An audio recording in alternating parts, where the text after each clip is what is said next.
تھے ناظرین، سرگودا کے ایک نوجوان شاعر اور ادیب ذوالفقار احسن نے ادب کے میدان میں ناقابل فراموش خدمات سر انجام دی ہیں، اور اب تک ان کی 10 کتب شائع بھی ہو چکی ہیں۔ تفصیل جانتے ہیں آصف حنیف سے۔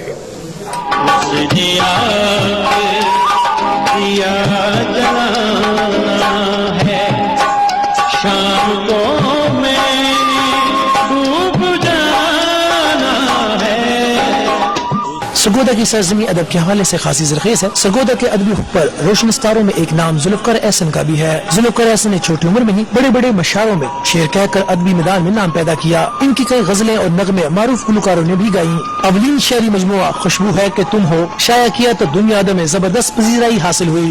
جدید اردو غزل میں اپنا نام پیدا کیا۔ کئی ایک کتابیں انہوں نے مرتب کی ہیں، اچھے شعر کہتے ہیں، جواں جذبوں کے شاعر ہیں، اور سرگودا کے شاعروں ادیبوں کو متعارف کروانے میں ان کا ایک اہم کردار ہے۔ اس کے علاوہ سرگودا کے بڑے بڑے شعراء کے کلام اور تاروں پر مشتمل کتاب نقوش سرگودا بھی ترتیب دی۔ شکیب جلالی کی فکر و فن پر 2 تحقیقی و تنقیدی کتب بھی لکھی۔ شعر کہنا گویا موم بتی کی طرح دھیرے دھیرے سلگنے کا عمل ہے۔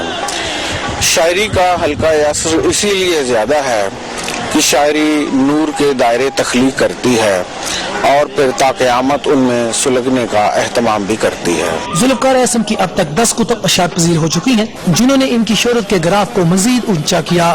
ساتھ چلنے سے گریزاں ہیں اسی واسطے ہم، دھوکہ پہلے بھی کسی شخص سے کھا بیٹھے۔